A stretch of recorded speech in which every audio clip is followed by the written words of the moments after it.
Friday này chơi new free ni pipang medwa yang terbelah khap yang hang klaim dah.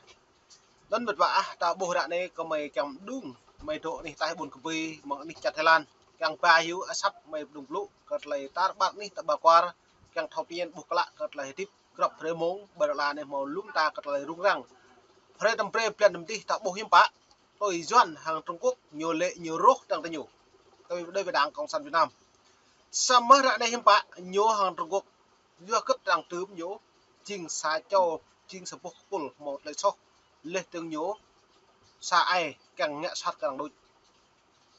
nó là bằng chứng rằng một phun được hà lệ bu dọn bèn nỗi của sách mình có chứng là dọn như vậy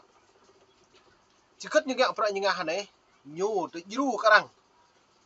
lệ trong trong cái nám như yếu ra được bao lệ trong vật làm phục tu nguyên liệu nhiều mạng một Trung Quốc lê tướng nhiều chuyến nhiều với công ty bạn đi làm chặt Việt Nam sản xuất lê pian Euro nhiều Myanmar nó một pol mạng pro bồn cùng prong rằng lại để nhủ tua bộ dạy này bộ màu tùy mút mạng pro hem các bạn bởi đi lần chặt phun đâu bởi đi hội đồng bảo an Quốc vừa được bộ tua bộ này nó lại vừa ghét giờ hai đồng prem đầm đi tạo bộ nhiều lệ nhu hơn Trung Quốc biển Đông Hoàng Sa và Trường Sa ấy còn lại tranh chấp lận la lệ tương lại hil nách còn rằng thì nhiều sam ra đây là tua po cha này mất nào Euro mà thằng ăn biết lệ trong này Euro cả cha Myanmar các quân đội Myanmar chẳng gì cái nào buồn sang từ cái bộ nên lại đã bộ đấy như đó ân xá quốc tế tàu Việt Nam tiếp tay cho Myanmar như đó nhân vật liệu bị cấm bây giờ pro này ô xui lên còn lại rõ với cái này này xăm Việt Nam nhiều có ý mà Trung Quốc có ý mà là Europe quân đội Myanmar càng phải là buôn sản giữa cất lợi cái nhố như ngạn đó lần non tạo bổ này pi bằng loại nhiều càng pi bằng đồ đầy như càng giữa là Myanmar nên thì nhố xả đôi ra đây đã bổ trả Myanmar như một đa đáng còn lại đấy xăm nhiều pre quyền còn lại Myanmar là cả quân đội tạm như phải lấy một tùy cướp sao vô đáng còn lấy cả quân đội nên lâu có mấy càng nhiệt lệ dòng tới buồn sang xem lăng mức còn lấy video hiếm bại bổ lệ tương hiếm bại Việt Nam đấy hàng Trung Quốc đây là buồn sang xem lăng Chức ân xá quốc tế lại tố cáo Việt Nam tiếp tay cho chính quyền quân quản Myanmar nhập khẩu nhiên liệu máy bay để thực hiện các cuộc không kích ở quốc gia này, bất chấp lệnh trừng phạt của phương Tây. Trong một báo cáo mới được công bố vào ngày 8 tháng 7, Tổ chức Nhân quyền có trụ sở tại Anh cho biết họ phát hiện các bằng chứng chứng tỏ chính quyền quân sự ở Myanmar đã nhập khẩu lậu, nguyên liệu dùng cho máy bay chiến đấu thông qua sự liên kết với một công ty ở Việt Nam với hãng tàu biển Trung Quốc. Hồi đầu năm nay, Tổ chức Ân xá quốc tế cũng đã vạch trần các mánh khóe lẩn tránh mới của quân đội Myanmar. Sẽ nó nhớ ebo còn lại này lại rằng bộ viên thầu và các lại còn nhớ còn lại quân đội Myanmar vật liệu bằng bay nhầm hạ giờ nó mày xem lăng lại đặt lê bộ viên thầu các lại trình công ty Việt Nam trong cái năm như mạng bằng Trung Quốc lên Trung Quốc chuyến lần tàu đại nhật Việt trong cái năm còn lại tiếp tay cho quân đội Myanmar xem lăng đó chỉ là buôn sang các việc trong việc nhập khẩu nhiên liệu hàng không trong suốt năm 2023 sau các lệnh trừng phạt áp đặt đối với các pháp nhân trong chuỗi cung ứng của nước này. Báo cáo viết, mô hình đó tiếp tục với ít nhất 2 và có thể là 3 chuyến hàng nhiên liệu hàng không đã đưa thêm vào nước này từ tháng 1 đến tháng 6 năm nay. Giống như các lô hàng trước đó bị Tổ chức Ân xá quốc tế phát hiện vào tháng 1, nhiên liệu đã được mua bán nhiều lần trước khi đến chặng cuối là nhập vào Việt Nam rồi chuyển đến Myanmar. Ân xá quốc tế dẫn dữ liệu theo dõi và thương mại tàu thuyền cho thấy tàu chở dầu Houthong 78 của Trung Quốc đã vận chuyển 2 lô hàng nhiên liệu máy bay đến kho cảng Puma Energy trước đây tại Tilawa, cảng Yangon vào ngày 14 tháng 1 và 29 tháng 2 và cũng con tàu này lấy nhiên liệu tại kho xăng dầu Cái Mép Việt Nam do công ty trách nhiệm hữu nên nhớ tàu nó mất nợ mạm nừng nợ nhớ mong anh lần chặt Việt Nam nên ta vợ về tạo bục nhiên lại này hiếm bại yang từ buồn sáng cật lại tiếp bình doan đấy hàng có Trung Quốc lấy từng lum ta cật lại nhiều ngạm nách nhiều ngạ hil cật lại bờ ngào hil Trung Quốc kia cật lại mạ Hoàng Sa Trường Sa xăm ra đây hiếm bại nyu mah hang Trung Quốc mah mak tu buh hao lingkahan leh trong cái năm này dulu công ty lại nyemut mak công ty mong Việt Nam trong cái năm một Trung Quốc cho nên tua cả nên tam tua nhiều này chỉ cần dập nhiều xa lại đã buộc vạch mặt toàn buổi của Việt Nam và Trung Quốc nên từ lại này do kết tôi đã đồng ca Việt Nam và Trung Quốc đi bây giờ đồng ca do cái trục chả là gì này Mỹ nhầm ca càng máu mút bé nào đấy cơ từ lấy chỉ liền xịm làm đồng nọ lần lại chẳng cần dần bé đường lưới bò nên từ lại này lúc tung club đoạn này đã buộc đoạn này lại cơ hạt tiếp bình doanh này lại đối với đảng cộng sản Việt Nam lại bùa màu bố lấy ưu tuyển tách loại hĩ cơ tờ lời so sát từ nhu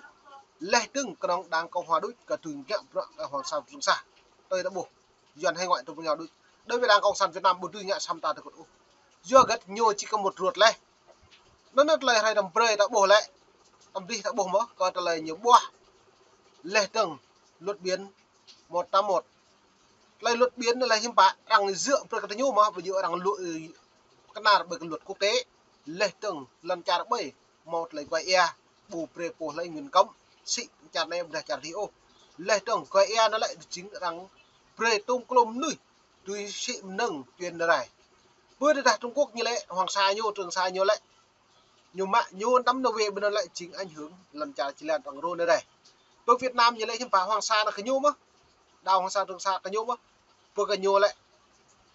đồng thuế và trả Việt Nam và Trung Quốc đồng thuế của Trung Quốc giữa nó lại rằng buộc căn chặn chính nó lại giao thông rằng rau rô này đây xem tôi bố cha như lấy một xòa như lấy cho đi một đại cho này tôi ra Hoàng Sa Trường Sa lại tôi đã buộc công sản như sĩ lấy của Trung Quốc buộc nhập quán nhé nó là lời Hoàng Sa nó đã Trung Quốc tuy lệ từng mãi lệ từng Mỹ thì đồng thuế giữa nó nếu Mỹ buộc can thiệp của còn là lấy quay à Hoàng Sa Trường Sa này bây giờ can thiệp vừa còn Việt Nam và đại diện Quốc bây nhiêu xịn nhớ nữa lại nhiều không lạc lệ nhiều mạng đại nhiều mạng đặt ở Trung Quốc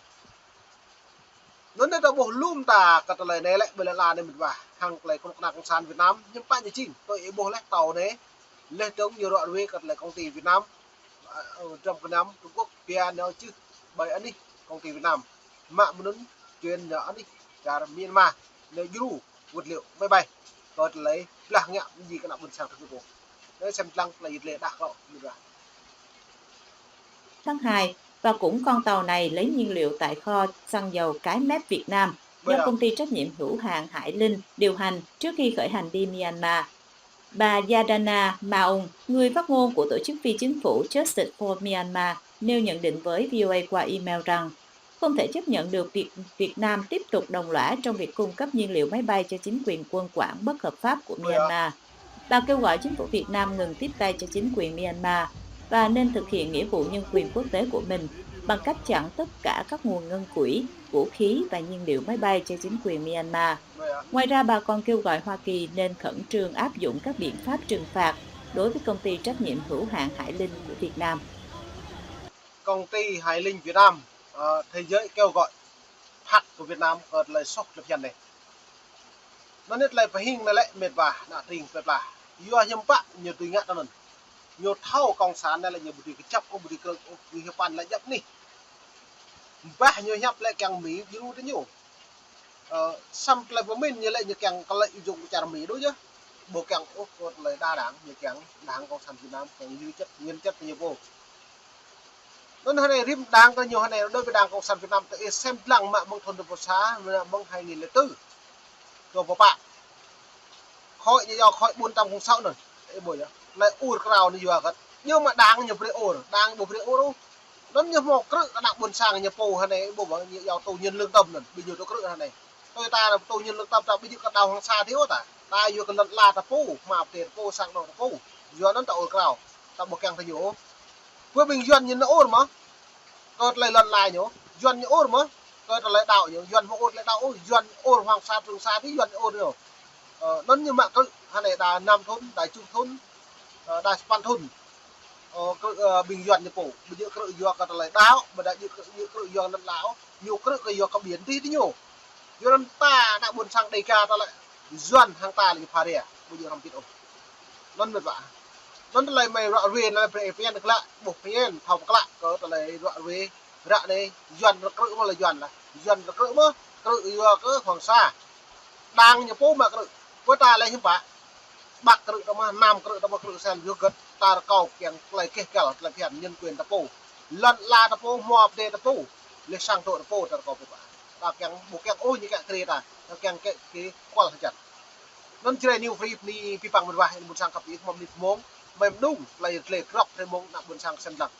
puni bunsang sendlang ơn sao cũng tệ to cao Việt Nam lai so le yom thư đứng bộ hội đồng bảo an quốc không thắc Việt Nam nhiều nhẹ so le kian sendlang lai rung Việt Nam puni ta ban ni sebab lai